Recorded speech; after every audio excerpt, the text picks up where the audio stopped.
Hey, for those of you that don't know me, my name is Amanda Verhoff, and I've been with ALSD for about 15 years now. And it has been a while since I have had the privilege to moderate one of our webinars, our live webinars, which also, for your information, will be recorded. So no worries if you have to dip out for any reason today. It will be recorded and put out on several of our publications, including our e-newsletter and on social. So look for the recording later on, but I'm excited for the live version today. We've got an incredible lineup and really great content. But before we get going, I want to give ALSD a shameless plug and talk about ALSD 2022.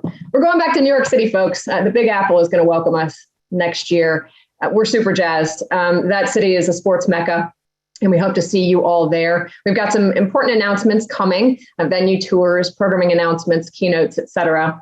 One of those announcements is our early bird deadline. If you know you're coming, even without all the fun announcements coming, get in now. Get in before December 1st when the early bird pricing is the lowest. Save yourself some bucks. Get in before December 1st. You'll see some email announcements coming on that. Contact us anytime. In addition, and as it relates to this topic today, ALSD is really diving a bit deeper into tech, it's a big word, sometimes a scary word, but one. Technology touches everything that we do in the venue space these days, which you'll see from our panelists today. You'll learn more about that. But ALSD has begun, as of last year, a technology division. And it's fueled by the innovators in the space, the ones that are really writing the playbook on how to make and create a connected venue and write the roadmap really for the transformation in this venue space. I think COVID taught us a lot. We left a lot of things go during COVID, and we also accelerated many others. And again, with tech leading the charge, I think that our venues are going to become more connected and more about data these days, which again, we'll talk about on the panel today. But as it relates to ALSD 2022, we encourage those that are in the tech space in BI and tech and infrastructure to join us at ALSD. And also for those core members of ALSD and Premium in our design and build forum, this is going to apply to you as well. It's sales and service enablement. It's operational efficiencies, which we'll talk about today. It's how analytics help us do our jobs better and more efficiently. So we're really going to get into the weeds here in the next couple of months with ALSD taking on that technology track. So more to come on that as well. And I think it dovetails nicely into us starting this webinar already today. So it's time for Amanda to be quiet. So here momentarily, we're going to let our panelists introduce themselves. But first, I want to remind everybody, not that I need to, you joined the webinar knowing what you were getting yourself into, but today's webinar is on how data improves fan experience and operational efficiencies.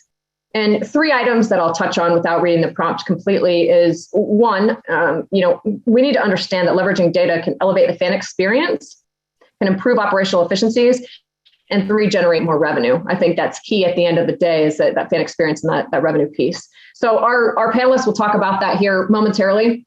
As a reminder, the Q&A function is on. With the number of questions that I have and the wealth of knowledge that these guys have, I don't know if we'll be able to get to any questions, folks, but pop them in and we'll get to them if we're able to. So with that said, I'd love for introductions of our panelists. So what we're going to do is ask you for name, title, company, and also a 30,000-foot overview of what the heck you do. So Mario gets to go first. He won because he came off of mute first.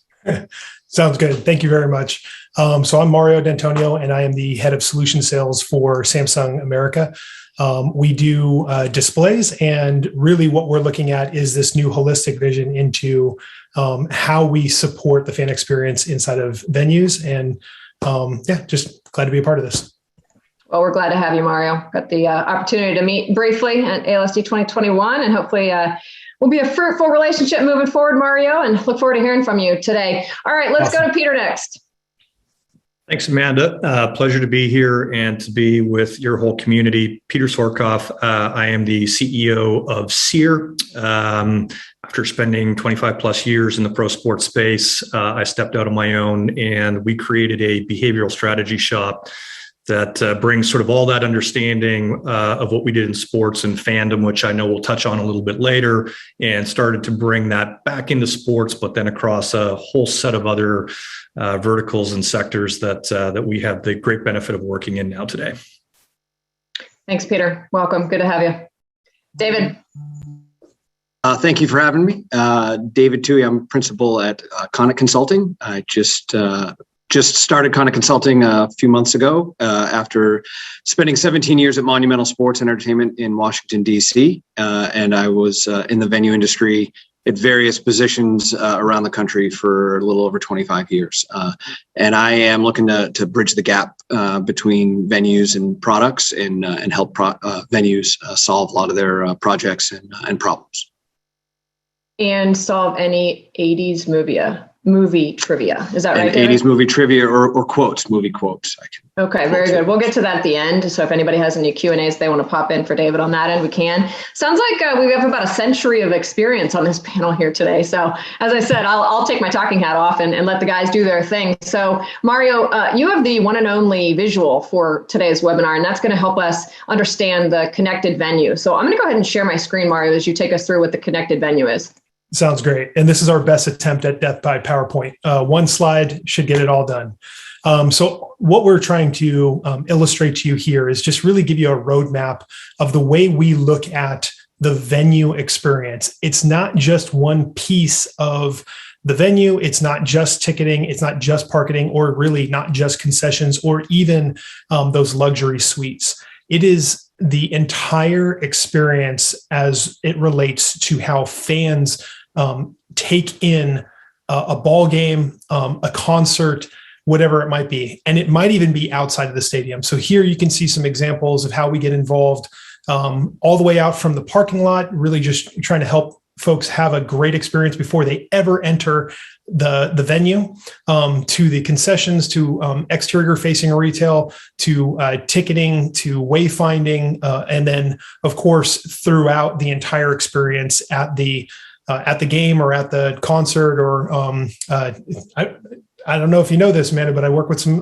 stadiums that actually they do birthday parties at their stadium. It's it's quite an event. So lots of things that we can get involved in here. And I'm really, really glad to share this panel with both Peter and David, who have a tremendous wealth of knowledge and can kind of help piece all this together and talk more about how we use behavioral analytics and true operational efficiency as our guiding North Star in the quest to figure out how do we improve the fan experience. Can you write that down, repeat it 3 times for me? I mean, that was a mouthful. Jeez. Yeah, but I think you're right. That outside the venue piece is going to be really important moving forward. You're recording this, right? So we should be able to get the transcript? Yeah, that's right. I can take my own notes after, and I think Zoom even transcribes these days for us. So, there you go. Trademark. There you go. Would you like me to leave the visual up while you talk us through kind of the fan experience and how data can provide a better fan experience, or are we good to go on the visual? Yeah, I mean, I can give you a quick overview. So essentially, we've all been to a game before. We've all been to a stadium. We've had good and bad experiences. There is something very common about all of those. It doesn't matter how you got to the venue, whether you drove yourself, whether you took public transportation, or you took advantage of ride-sharing taxis, those kinds of things. At some point, you're in the parking lot and you're walking through some sort of gateway. All of those points are opportunities for us to influence your experience overall. Sometimes it's helping, or it's an opportunity to influence your decision making. A very simple example would be go left, not right. Enter through gate 1, not 3. You see a huge line through the main gate that could take you, 15 minutes to get through. Some people, they're perfectly fine with that, and some would prefer to avoid those lines. There's a way to influence that decision making. Once you get into the stadium, where you go from there, Peter will talk a little bit about this as well, so I don't want to steal all your thunder, but getting from point A, meaning the front gate, to point B, meaning your seat, without any, with a straight line or, with no restrictions at all, that is not the object. That is not going to help venues compete against their biggest competition, which is the consumer's couch. What we need to give them is true experiences that they value, that they see as something that they can only get in the stadium. And we'll illustrate a little bit of that here. And then lastly, during the game and then after the game, look, the last thing we want you to remember when you finally leave this amazing experience that you've had with your friends, your family, with your favorite team, watching your favorite concert, is the amazing experience that you had in venue. We don't want you to remember the hour and a half it took for you to find your car and get yourself out of the parking lot. So all of these, all these different areas within the stadium, and there's plenty more. We just gave you 8 up on the slide. All of these are areas where we get involved. And again, we use a little bit of technology, a little bit of AI, a little bit of behavioral intelligence, and a whole lot of how do we improve the fan experience? How do we better operationalize our efficiency? And how do we recoup revenue as a project overall? I see that you do not want to start in a progressive commercial about when you're walking in, you have to figure out the easiest way out. I don't know if you've seen that one, but nobody wants that. Look, commercial. Easiest way to ingest a game is to go from your couch to your fridge and back to your couch. Right. I mean, I know that's what we're competing with. You can't get better than that. So what we have to do is, as a venue, you have to offer something more. So let's talk about that something more. And I'm going to stop the slide share here. I want to talk about fandom. And I know that Peter has a pretty good definition for that. So we're going to toss the mic over to him. Yeah, thanks, Amanda. I think, maybe to build on some of what Mario was sharing, when fan experience is sort of this term that gets lobbed out there, I think very broadly. And a lot of times in sports, because we're really, really busy, we sometimes don't get to take the time to really define important terms like that. As it relates to, as Mario was saying, understanding how, whether it's different technologies or tactics we're going to use, or even an architecture in a building, how it's going to move the baseline of what fan experience actually means. Right. So a lot of times that word gets thrown out there, but if we don't really, articulate it and remove the ambiguity, we just don't know if we're moving the needle to change fan experience. So, we spent a lot of time studying fandom to really break it down. And I'm just, we could go an entire hour just on this, but I'll try to break it down into 30 seconds. 3 really important, easy things to remember. Fandom is a relationship with something we love. So it's highly emotive. Right. And I think we really need to remember that this is a relationship that somebody is having. And so making it hard to get in the building, or it's taking too long, or all of these inconveniences are actually keeping somebody from the thing they love. That's why they get frustrated. And that's why it has a real negative impact on sort of, key business imperatives if we don't get these things right. Fandom really serves 3 core needs in people that I think, again, is really important to understand. One, the things that we are fans of actually reflect our own sense of identity. So, there's a lot to kind of get into in that. The second thing is the things that we are fans of is actually a vehicle for group affiliation. So how do we find other people in our life that we believe value the same things that we do and sort of see the world the same way that we do? And remember, sports is only one form of fandom, right? There are lots of other fandoms out there that we kind of commingle. And then the last thing that, again, is really important, Mario was kind of touching on this. I'm going to use a different word for this. But the third piece that fandom serves for people and the need that it meets is around self-care. So, the things that we're fans of actually nourish us. And a lot of times when we think of self-care, we think, like yoga or vitamins or organic. But self-care shows up in a lot of different ways for a lot of different people. So I always joke around, most stadiums and teams do surveys around food. And of course, one of the things that always comes back is, we should have more salads available at our stadium.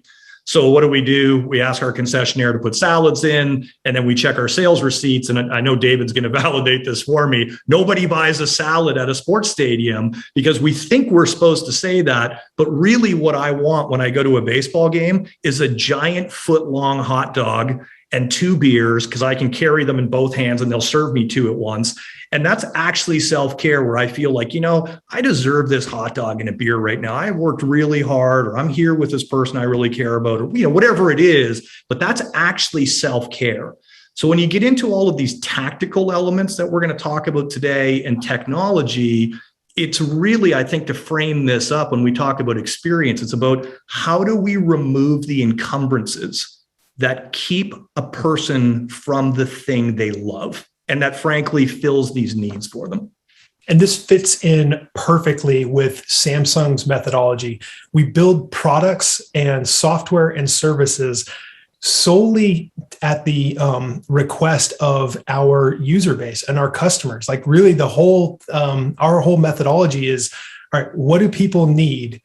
And that's what we're going to build. And so this idea of self-care, we absolutely, we love this, that terminology. And thank you very much for explaining that, Peter. I think self-care, we can talk about that or look at it through a premium lens too. If I'm going to have some self-care, I'd love to be sitting in a premium section of a venue eating my salad. So I want to apply to our, the audience, our core audience at ALSD is premium. So what does this mean for premium, whether it's sales or service or F&B? Put in context how fan experience and fandom is looked at through that premium lens. Peter, is it different than, the GA fan? I think it's a little bit at its core, it's the same. But, you just kind of nailed it in how you asked the question, Amanda. I think, when somebody feels like they're willing to nurture themselves, price sensitivity typically goes into decline, right? And the decision isn't as rational anymore because it's very emotional. So, if you decided like, what, I deserve a spa day. You're not thinking like, well, I have $200 to spend, and what do I want to spend it on for myself today? You start with, I deserve this thing, or I want this thing. And I think, if you look at the premium industry in general, or the luxury industry in general, it is 100% predicated on that behavior. And so I think, when we get into maybe a little bit of the data side of this later in the conversation, again, if you sort of trace the roots of luxury and premium, it's all about separation from the herd. And so I think one of the interesting things that's happening in sports is we're spending a lot of time trying to make premium more generalized and inadvertently maybe actually hurting ourselves unless we create another category called luxury, right? So we have general, premium, and then luxury, kind of like the airline industry. Because premium and luxury has always been about scarcity. I'm going to choose to spend more money on this thing because I want something different than what everybody else has. That's why in the luxury goods market, you see rare materials, right? And sort of short, small batches of goods that not everybody can sort of get. And frankly, like really irrational pricing that nobody argues with. Because if that thing seems really unique and it separates me from the herd, then it's worth paying for. So I think, this is a really important sort of topic as it relates to how you manage price and your yield curves and all of these other kinds of things as you're running that piece of your business. Yeah. And with that exclusivity, there comes a bit of responsibility when it comes to the venue managers or even the venue designers, because some of that you're seeing play out right now. I mean, if you were to walk into any whatever the LA Football Club, or you go into Atlanta United, you go to any one of those games, they have a very different definition of what luxury looks like and what that exclusivity looks like than if you were to walk into Allegiant Stadium and go see their luxury suites.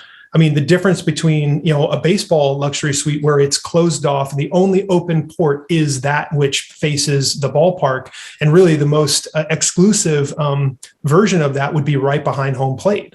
Whereas if you go to a place like Allegiant, I would highly recommend people go take a look at that venue.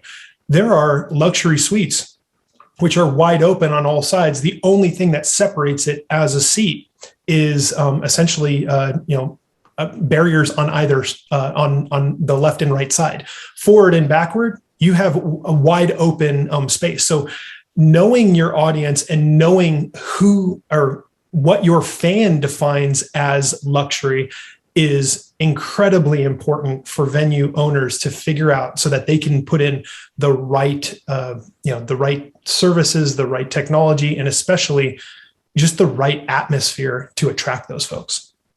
Do you want to do the moderating? Because you just jumped into our next key question here is what are the key data points that stadium owners should collect? And then how do they act on that data? So I'll leave it in your hands. And then Dave and Peter, if you guys want to chime in, go for it. Yeah, so we look at this from it's almost like a cycle. I think that's the best way to describe it. Every person showing up to a stadium, or every person walking up to a restroom, or every person looking for a hot dog or a piece of merchandise or whatever, that's an action. And those actions can be gathered through some sort of intelligence. Lots of different technology to make that happen. We tend to lean heavily towards the technologies that have a much wider range of view so that we don't lose visibility. But we can get into that later if that's interesting to you. But all of those actions, there is an opportunity for influence. And that influence can come through a body being there. Maybe it's a security guard saying, nope, you're not allowed this way. Or maybe it's a hostess saying, up here is where we've got your, your premium suite and your guests are arriving shortly. What can I crack open for you right now? It could also be digital signage. It could be audio. I mean, there's lots of different types of influence. But then the last part of this cycle is the reaction to that influence. And again, when we talk about the action and the reaction, we want to measure those completely independently of any influence at all. That's how you get raw data. That's how you get great information back. Some of that data comes through ticketing. Some of that data comes through just your physical whereabouts. Some of that is where people are moving around. But I want to stress the point here. None of that data needs to be personally identifiable. And that just helps everybody feel comfortable and within the stadium. So that action, influence, reaction cycle is just, there's lots of different data points for that. So I'll leave it there. Now, Peter, continue. Yeah, I'm going to add one thing to that. And I want to throw to David because I know he's got sort of a really interesting perspective, really from the facility side of this. But again, to sort of add to what Mario's saying, I think, we look at it very much when we're looking at spaces in a building, and in particular, trying to differentiate what is premium versus general admission, or let's say what's premium versus luxury even. And I think, premium has an interesting relationship with the notion of convenience. And we will often basically consider something premium if it's more convenient. So, we're in sort of a convenience arms race in the world right now. And I think that, that's on hyperdrive in the luxury space. So just even little things like, and this is not particularly technology focused, but when you pull up and there's a valet, right, there's an associated value with valet because of its convenience. I don't have to park my car. I don't have to walk. I don't have to think about that. I'm willing to pay for it. And by the way, the GA version of that is Uber Eats. Right? Like, I want a Big Mac right now. I'm willing to pay $5 extra for a $6 lunch so that somebody will bring it to me. I don't have to get in my car. I don't have to go. I don't have to stand in line. I don't have to do any of those things. And I'll pay a premium for that. So, this idea of, again, how are you going to use data to help you differentiate what experiences or what levels of convenience have different associated values with them is pretty interesting. And I know this feels like we're splitting a lot of hairs here, but this is sort of now the world that we're living in because I wish I could coin this as something that, we came up with, but we're very much in an experience-based economy. And that's what people find value in is experience. Hence, if we don't define what the experience is, then we can't define the associated value. And I think, again, in the building architecturally, this is really, really important because if you don't get it right, you might be stuck with that building or that design for the next 10 or 12 years. And the same thing with technology packages that you're, installing in said building. So, this is, again, I want to throw it to David because he frankly has a lot more experience in that space in sort of that firsthand approach to this. Thanks, Peter. I think as far as key data points, a lot of it comes down to what problem you're trying to solve or what issue you want to collect data for. And tech can certainly help solve a lot of those problems and gathering that data to support it, whether it is monitoring crowd flow so that you can devise better plan. And also what data you're going to be able to use, real time, and what data you're going to be able to kind of formulate plans with. There's a lot of talk of, we can use this data and reposition, staff. But there is a time there's time to reposition that staff. So if it takes you 10 minutes to reposition staff, but whatever the issue is only lasts for 10 minutes by the time you get the staff repositioned. So you have to look at how do you reposition that staff beforehand? How often is it happening? And studying some of the data from the past, as well as using it real time. And certainly that can happen in all areas of the building. A lot of it can drive towards that premium area. The exclusivity of the premium areas is what drives a lot of that, and that high touch points, but frictionless touch points. You want your premium, especially your premium customers, to be able to kind of have a high touch feel, so that they're getting kind of catered through in that valet parking. But if it is a high friction access to that valet, then the premium, the feel good, the high touch point of that diminishes. Tell me if I'm hearing you. The two things that I think we are doing are, one, defining what our venues, our team's fan experience looks like, and two, understanding what we're solving for. I mean, those are two really simple questions to sit down and ask, but then, whoa, do they get complex, right? Really complex answers to that. Absolutely. Yeah. But that's the bread and butter behind this. And I think David did a really good job of kind of recapping what it is that we're going for here. There's plenty of different data points that we can go after, dependent upon the problem that we're looking for. But there's really only three different types of data that we're kind of coalescing everything under. There's that instantaneous data, how many people are where, and that has some value to a point. I think it gets overemphasized, especially in sports. David and I had this conversation. It doesn't do me any good as an owner operator to know that there are, we're at 300% capacity at this particular hot dog stand. I can't do anything about it. There's nothing, but it does help to know that ahead of time through analytical data. So that analysis data type is really important, as long as you've got the right folks on the team that can understand that analysis. And then the last bit is predictive data or prescriptive data, depending on how far you want to go with this thing. So taking that analysis data, taking that real-time data, putting together some complex algorithms that basically say, hey, when this happens, you should be prepared for this based on these parameters. Again, way oversimplifying the mechanics of this, but essentially breaking them down into those three categories. They have equal weight and equal bearing within the organization. And I feel like maybe the instantaneous stuff gets a little more face time. The instantaneous stuff, though, is so intriguing, because if I'm in a premium area and I do want something solved quickly, how can I make that happen? How, as a venue, I want my premium folks to leave not pissed off that they didn't get a cold drink or a hot item, right? And so if there's technologies that can solve that instantaneous, but also give us that analytical data that I can share on the back end. Okay, 3 different suites told me that their beer was not cold today. Okay, we solved it right away, which was awesome. They had a mechanism to do so. But on the flip side, how do we mitigate that into the future? So I think there are technologies for that, but you're right. It's the study of it and how to predict it into the future. So thank you for explaining that. David, do you have anything to add from that for as long as you are? I mean, I think one of the things about innovation is making sure you have a plan for it as well. Getting all this data, getting new things is great, but a lot of those have costs in labor and costs in time that you need to ensure you have on the back end, so that you can deliver on those. Otherwise, it gets lost. It stacks up on someone's plate. It becomes more work for people who don't have the time to go through it, and the good of it gets lost. So and a lot of times what happens is there's so much out there. There's so many good things that can solve so many problems. Is you try to solve 5 problems at once, and really what you got to focus on is, let's solve this one.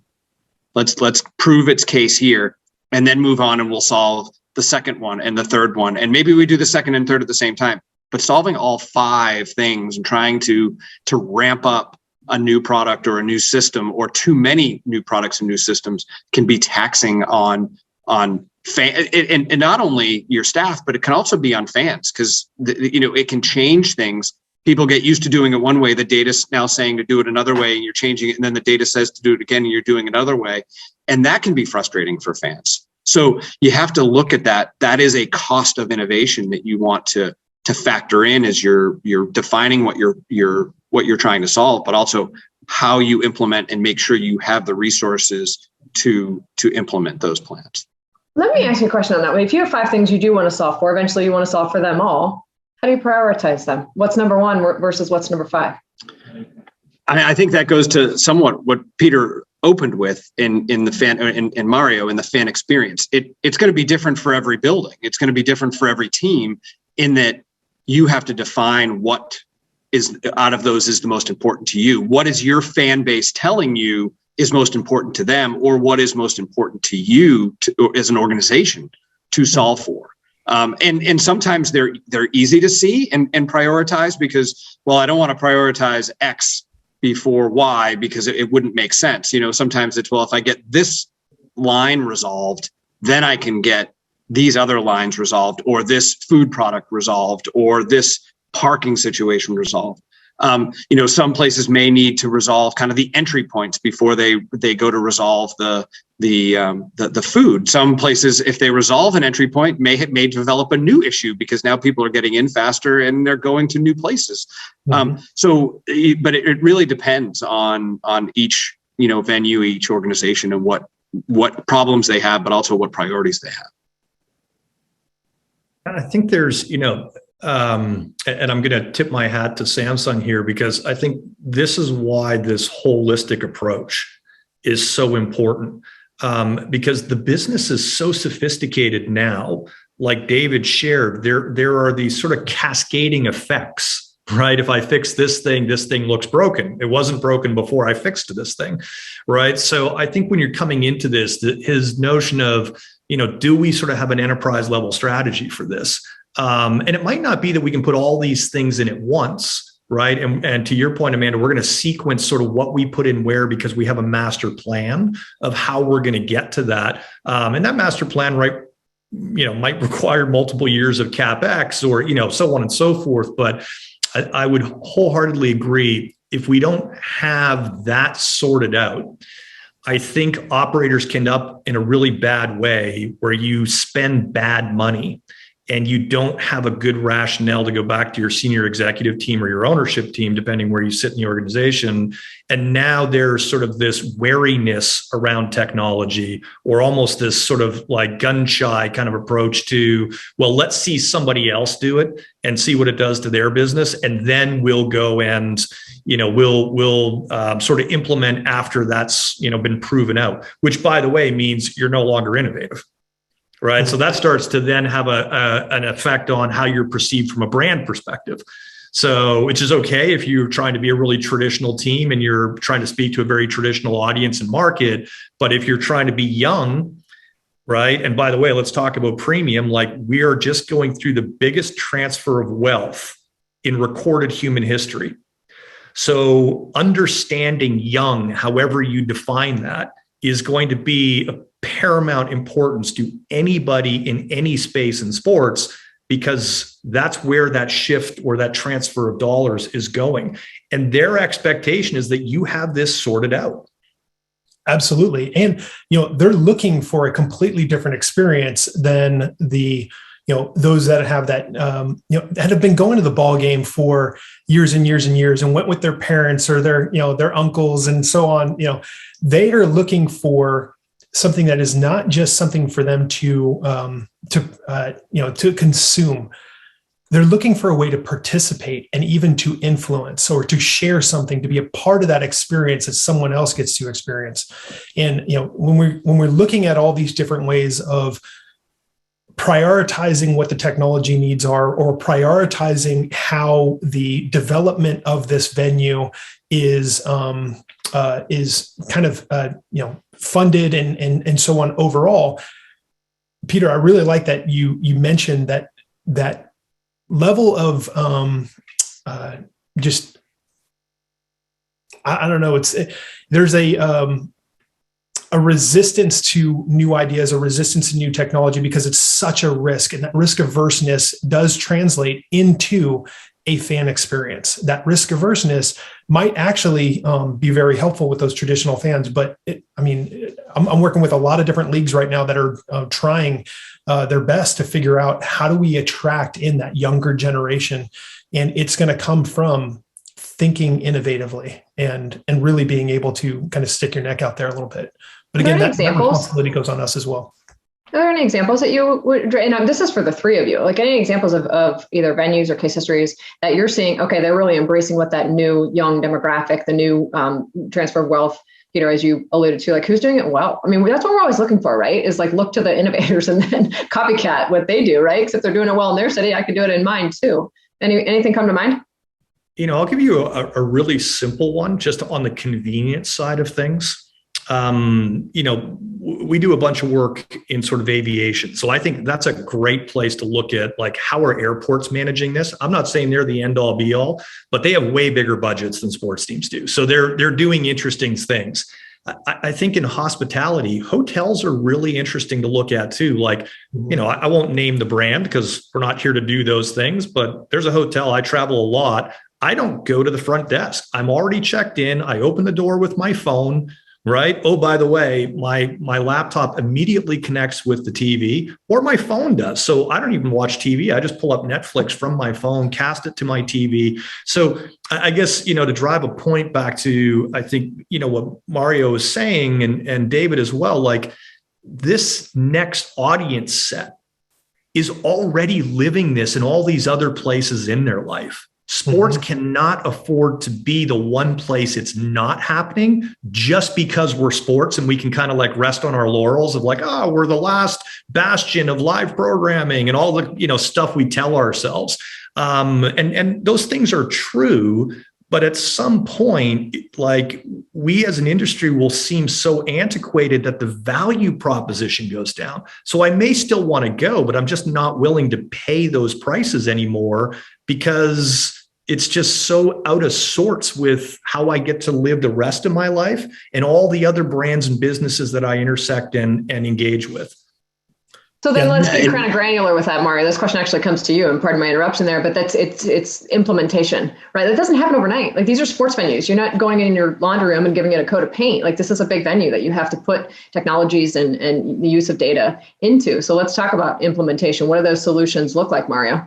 Sure. Yeah. And, some of this comes down to just being able to be flexible, be dynamic as an organization. And I got to tell you, some of this, some of these technologies, sure, they're going to, they can't be decided upon overnight, and they surely can't be installed overnight. There's planning that goes into all of this.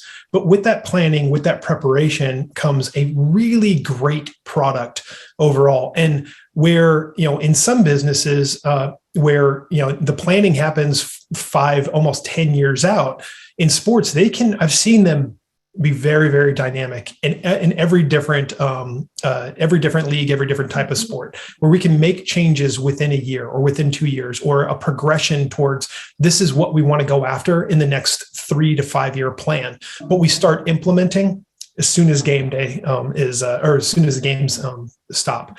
So, some of the implementation that happens, I mean, sure, when it comes to technology, you can't have fans there in the seats, and you can't have an impediment to business. But there's also some of this planning that happens in the execution that happens while fans are still there. I mean, look, when it comes to pro sports versus collegiate sports, I mean, just look at pro football versus college football. I'm in Georgia. You look at a UGA game and it's a sea of red. I mean, I've never seen so many bodies in a stadium before in my whole life as one of those games. But you go to a pro sports game or a pro football game, and it's like, yeah, there's a lot of people there. But I think what we're missing out on the pro side is the community and the hype that happens outside of the game. And now you're starting to see that transition where pro sports are starting to see that there is a value outside of the venue that they need to take advantage of, that helps build that community, that builds that angst with their fans and with their fans community that says, I don't know what's going on in there, but I got to be a part of it. I don't know, whenever game days, I just want to be in there. Some of that's like mixed use, venues outside of, mixed use development outside of the venues. And you're starting to see a lot more pro sports teams take that on. But the messaging behind that starts right away, and the planning, also starts right away. So then let me ask David, who was on the venue side, like how can sports be nimble in the venue space? Like Mario just said, you can't do it overnight, but you can do it as the trends go. And with that, kind of a two-part question, as Peter alluded to, like what industries are we studying to make sure that we are keeping up with that? How do you see it, David? I mean, I think any industry, that where you're watching crowds move, and Peter alluded to it in the airports, aerospace industry. Whenever I'm at the airport, I'm always watching how they're managing a line, how people are moving, how they're doing a new concession stand at the airport or a new restaurant concept, because it's like, what can we take? There's a lot that we can take from that. I mean, the airports were some of the first to do kind of the grab and go, right? Where you walked up and you grabbed it and paid for it on your way out. And then you saw, that coming into venues. So that's always one where I think, because an airport constantly has people coming in. We, at a venue, we have people coming in for an hour and a half, maybe 2 hours, and then we have them for a couple hours. The airport never has them, right? They come in and then they go, and then they come back the next day or a week later, or 10 days later, but constantly flow of people in and managing those people. So they're always, I think, one to follow. Hotels, I think, are, especially on the premium side, are really important, like, as Peter alluded to. But I think one thing to take into consideration when prioritizing and looking to implement is the funding and the buy-in, of the organization. And obviously budgets are tight. And so you're looking at where you're spending every dollar. So, in a vacuum, you can tackle your biggest problem first, but you also have to make a monetary case for it, and either return on, for your return on investment, either through increased revenue or operational efficiency and a reduction in expenses. And so you have to show that, and to tackle those problems. So, and those will factor in sometimes to that prioritization that I talked about earlier. And as you solve some of those, some of the byproducts where there might not be, it may be a bigger return customer service wise, it just may not be revenue or operational efficiency, but there is a, hard to quantitatively say return to the customer because you're providing a service, but it may not be enough for them to say, oh, well, I'm going to renew my season tickets, or I'm going to buy a partnership. But it's important to it. But you have to have some of those others involved that really do drive those efficiencies or that revenue, and certainly innovation can do that. And there's again, just another way to kind of look at this. If as a league or as a venue, you're looking to target certain folks, certain demographics, certain age ranges, or certain interests, seeing how they communicate is incredibly important. Everybody doesn't communicate the same way. It's just doesn't happen that way. You want to hit the younger generation? Cool. You need to go to where they communicate, learn how they communicate, bring people in that understand that quote unquote language. And that's where you're going to get the most and deepest intelligence as to whether or not what you're doing is effective for that group. And the same thing goes for every other demographic. So looking at folks through that, again, no personally identifiable information is necessary in this, but instead looking at folks from that persona lens. I mean, we've been developing software, and I don't mean just Samsung, but I mean overall software development has taken on this agile framework for decades now. And with that comes this agile sense of understanding personas. You can fit users within a certain group and tailor products, services, and support against that group. And then, but also listening to that group. How are they communicating? I mean, are you on Instagram hashtagging your event, or the ups and the downs of your experience within the venue? Because if you're not getting talked about, nobody cares, right? But yeah, there's a way to communicate with folks. And I think understanding the language of each one of these different personas is incredibly important. What about on the music side, music and performing arts? Like those people are in our venues as well. Are there parallels here that we can draw? The music industry, what if it's a Taylor Swift concert and they all are doing the Instagram and whatnot? Well, we have to communicate to them in a different way, perhaps, than we're communicating to those going to performing arts venues. So I don't mean to throw a curveball at you, but are there parallels there? Are you seeing differences? Absolutely. I mean, whether it's music, live events, heck, even amusement, we learn a lot from amusement parks as well. Because that idea of you thought of what I needed before I needed it. That's what we're going after. That's that magic that we're looking for. When it comes to amusement parks, I mean, or even live events and music, if you will, there's other types of events that happen, and they're hitting that broad range as well. I mean, Taylor Swift has a specific demographic. Flock of Seagulls has another. We were just talking about them earlier. But there is that kind of cross-pollination of different consumers of each one of those different entertainment types that is valuable information to a venue owner and also to their partnerships. Selecting the right partner in order to attract the right people into the right event is incredibly important. I think that all comes through this understanding of language, behaviors, and data. Yeah, and we're coming close to time here. Go ahead. I'm sorry. No, I was just going to add to that, again, back to the fandom piece, right? We know fandom shows up in music in exactly the same ways that it does in sports, but also in things like fashion. Right. So if you look at, I'll talk about millennials in particular, the three primary passion points for millennials are sports, music/entertainment, and fashion. So you can actually stack fandoms, and it has an exponential effect in terms of understanding that consumer and how you reach them. It's why we brought sort of like live music and put so much emphasis on our visual identity and uniforms when we were sort of repositioning an NBA franchise. Because what we're really doing is tapping into those three different kinds of fandom when we knew some of our consumers only shared one, but were prone to three. And so when you get back into the premium space, now you have three dimensions that you're playing with value quotients in. So when you think about like, why do people spend an inordinate amount of money to go see a concert? It's because of scarcity, right? Like I was at Bruce Springsteen a while ago, and I was killing myself laughing because there was like more 14-year-olds there with their like 60-year-old parents who you knew were saying like, you've got to see him before he stops touring. Do you know what I mean? So you had this really intergenerational thing going on where parents were socializing their children on their fandom of this artist. So scarcity, when you add it into that mix, really lets you drive your yield curves. And again, this goes back to, these sorts of data points allow you to create essentially predictive models that may not be 100% predictive.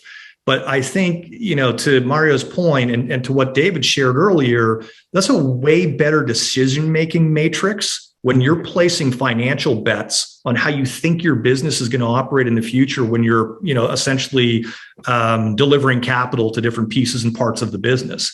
So I think that's, to me, the ultimate play that comes back to this and the sort of the data side is, how is it changing and informing your decision-making about how you're running your business in the moment, like we talked about, but then where am I going to place capital bets in the future to find more efficiencies or drive more revenue? It's going to be through better informed and more insightful data. I was going to ask you to bring it full circle, and well, thank you very much. End of webinar. No, I'd like to give each of you kind of a parting, comment here, and I think we do bring it full circle. Is we started this with how do we elevate the fan experience, improve operational efficiencies, and generate more revenue. If you're operating a stadium these days, what is that one piece of advice? And perhaps it's something you already said that you want the audience to remember today. If you want to operate more efficiently and make more revenue, what is that thing that we need to remember? And Peter, I'm going to stay with you because you mentioned a couple things just now that I'd like you to put a pretty bow on for us.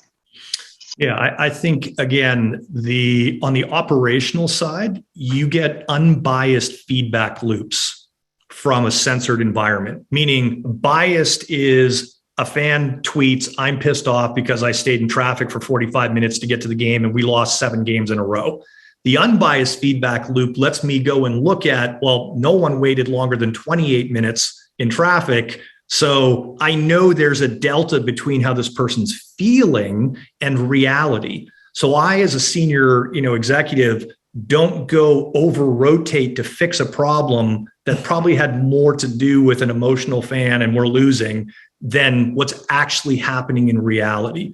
And the last piece I would maybe add to this unbiased feedback loops is, if we're talking about the future, to the teams that we work with, we're constantly saying, you are not a data repository. Stop referring to yourself as a data warehouse. You are a data factory.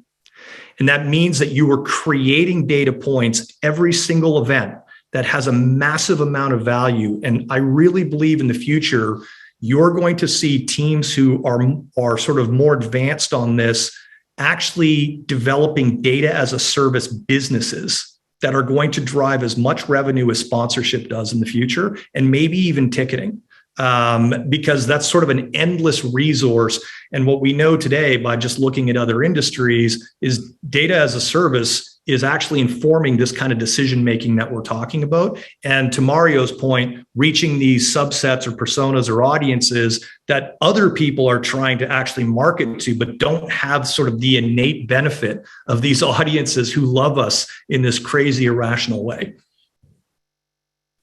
David.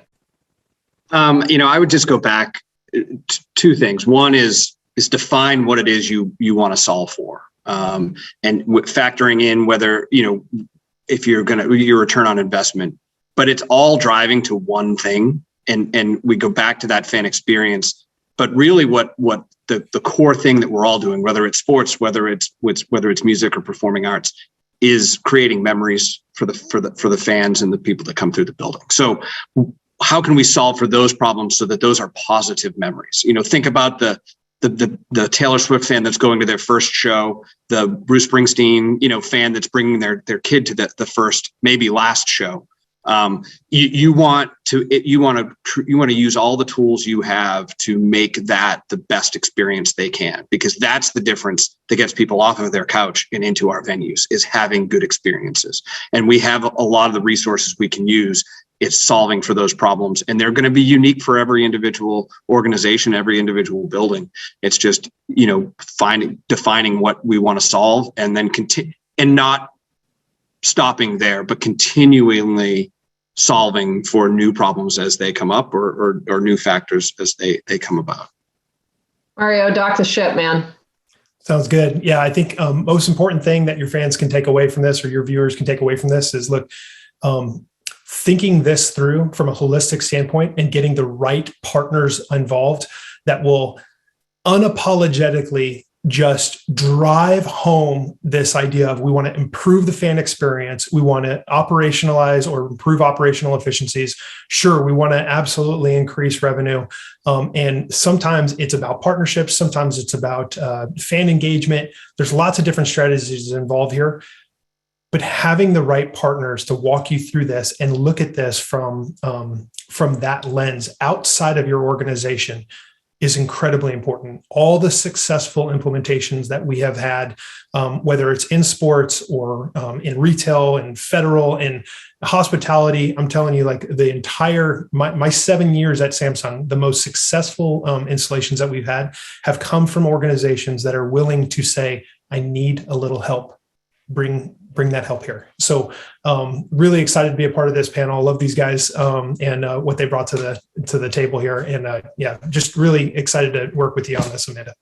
Yeah, man, same. And I'm not going to try to summarize anything that you guys just said, because you said it so beautifully. So we're going to leave it there. And I'll just say I'll meet you three for a cup of coffee in New York City here next July. So thank you to our panel. Thank you to the audience as well. And we'll see you guys next time. Thank you. In New York.